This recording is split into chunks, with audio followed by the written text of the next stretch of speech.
Assalamualaikum warahmatullahi wabarakatuh. Halo pemirsa, jumpa lagi dengan saya Maksu dalam channel PPS.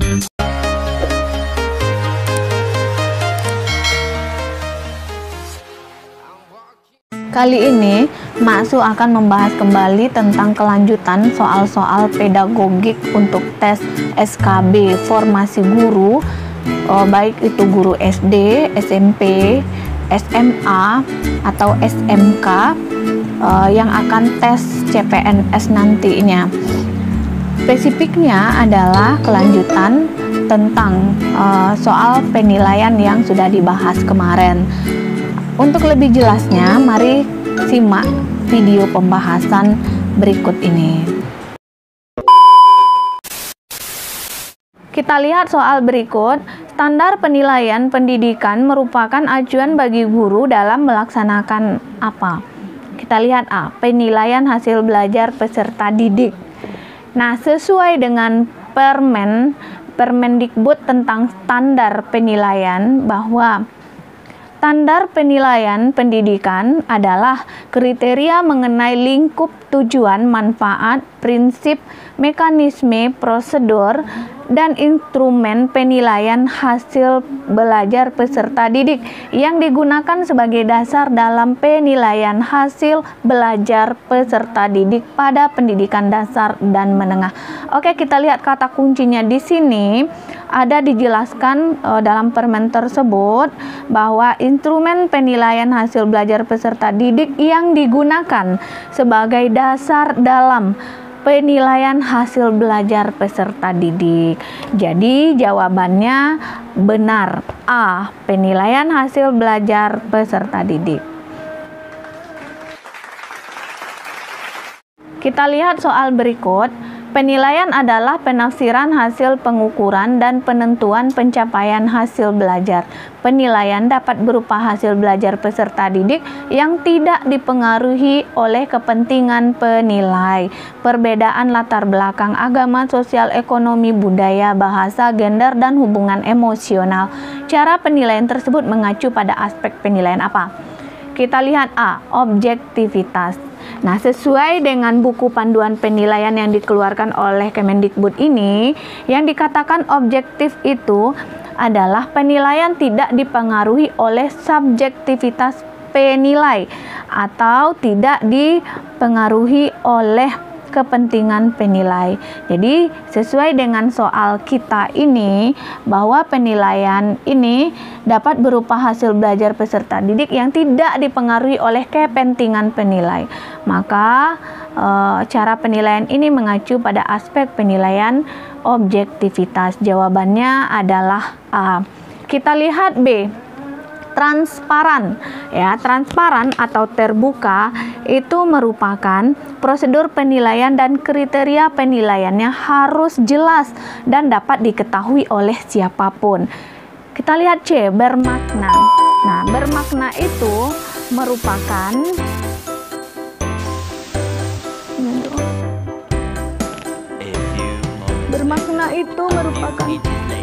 kita lihat C. Bermakna. Ini merupakan penilaian yang punya manfaat, ya, ada manfaatnya, baik itu bagi guru, bagi siswa, ataupun bagi sekolah itu sendiri. D. Menyeluruh. Nah, yang dikatakan menyeluruh ini adalah penilaian oleh pendidik yang mencakup semua aspek kompetensi dengan menggunakan berbagai teknik penilaian yang sesuai untuk memantau perkembangan kemampuan peserta didik. Kita lihat soal berikutnya. Ketika Anda tahu bahwa guru telah berhasil atau tidak dalam kegiatan pembelajaran, apa yang Anda lakukan? Nah, kita lihat apa jawabannya. Apakah A, B, C, atau D? Ya, setelah kita lihat, jawaban yang benar adalah C. Menyusun rencana tindak lanjut. Kenapa? Karena setelah kita tahu bahwa guru telah berhasil dalam sebuah kegiatan pembelajaran, tentu langkah berikutnya adalah menyusun rencana tindak lanjutnya itu. Kenapa tidak A, membuat laporan? Karena jika hanya membuat laporan saja tetapi tidak ada tindak lanjutnya, ini tidak akan ada gunanya. Kenapa tidak B, ya, menyampaikan laporan ke atasannya? Ya, karena kalau sekedar menyampaikan laporan terus tidak ada tindak lanjutnya, ya juga tidak ada gunanya. Makanya jawabannya adalah C, menyusun rencana tindak lanjut. Kita lihat soal berikut.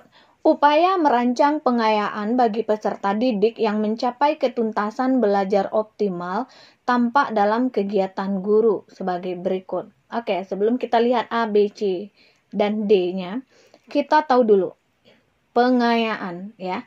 Nah, yang dikatakan pembelajaran pengayaan itu merupakan, ya, pembelajaran yang dilakukan apabila hasil tes siswa ataupun nilai siswa, ya, mencapai nilai yang tertinggi jauh di atas KKM. Contohnya, nilai siswa di atas 90 atau nilai siswa di 100. Nah, itu yang kita berikan pengayaan.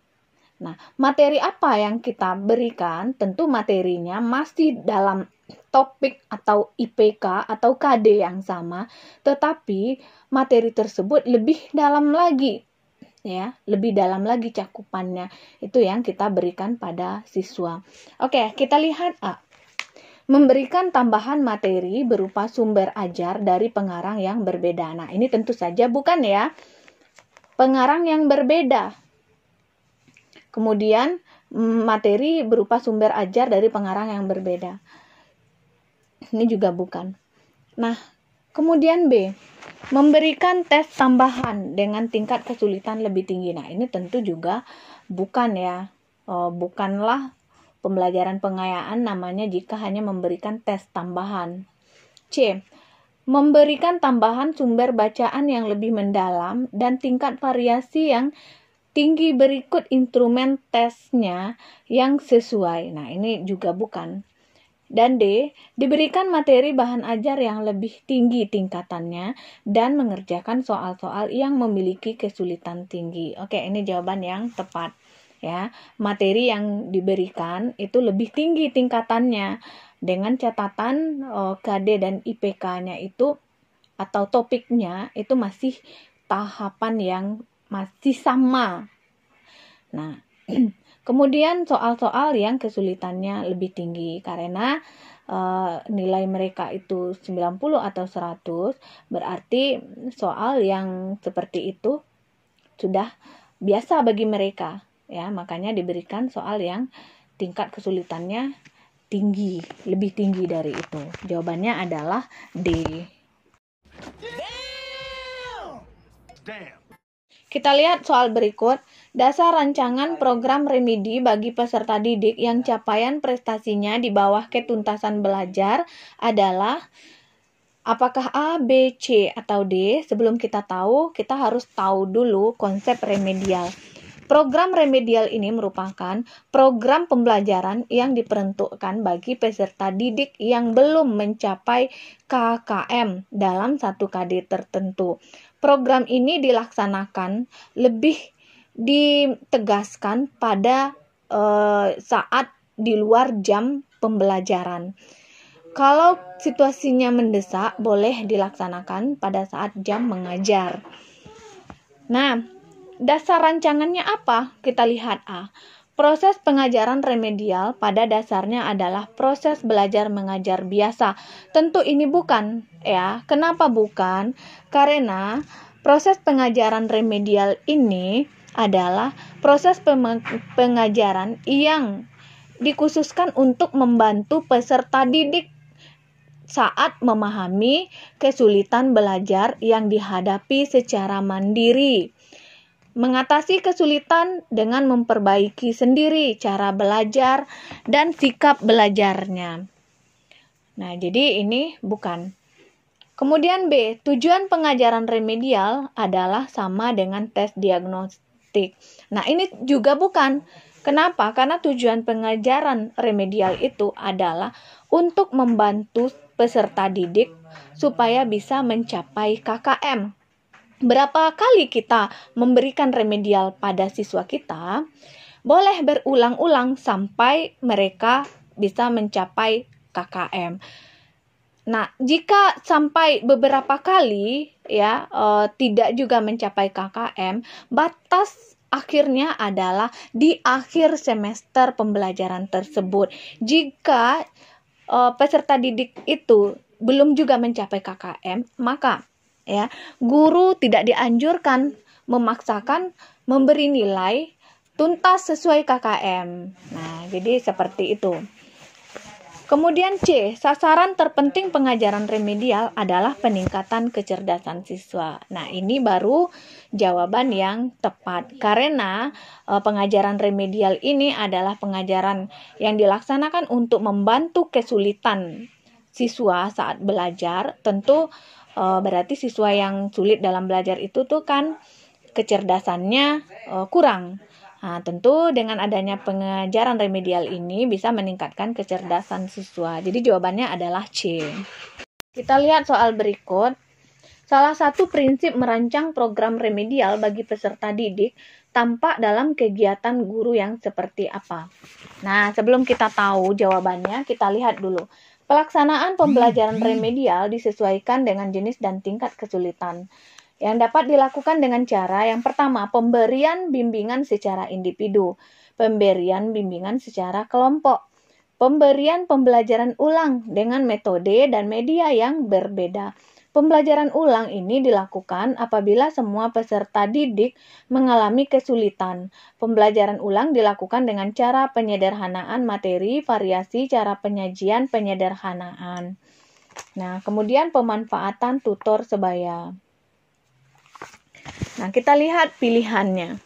Yang A, membuat rancangan pembelajaran khusus untuk siswa peserta remedial. Tentu ini bukan. B, menggunakan rancangan pembelajaran yang telah dibuat dengan memperhatikan hasil temuan analisis evaluasi belajar siswa. Ini juga bukan. C, menggunakan rancangan pembelajaran baru yang berbeda sama sekali dengan rancangan yang ada. Nah, ini benar. Ya. Kenapa benar?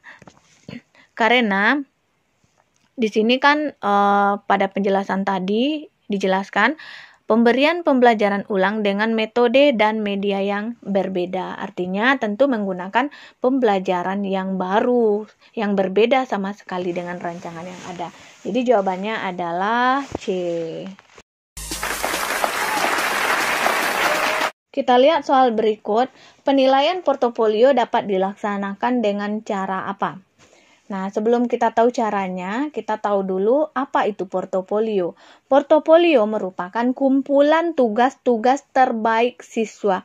Nah, artinya tugas-tugas ini sudah dilakukan penilaian. Makanya bisa kita simpulkan mana yang terbaik dari tugas tersebut.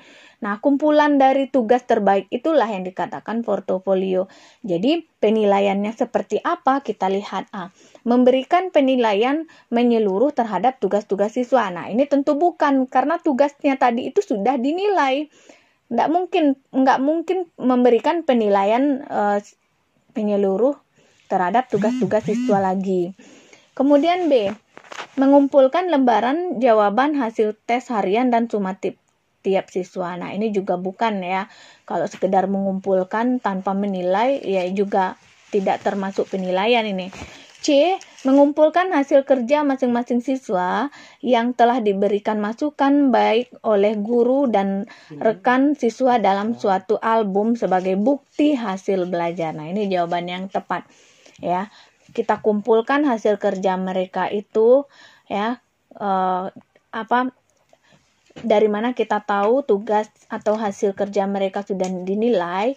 Ini dari diberikannya masukan baik oleh guru dan rekan siswa dalam suatu album tadi. Itu yang kita jadikan sebagai bukti hasil belajar. Nah, jadi jawabannya adalah C.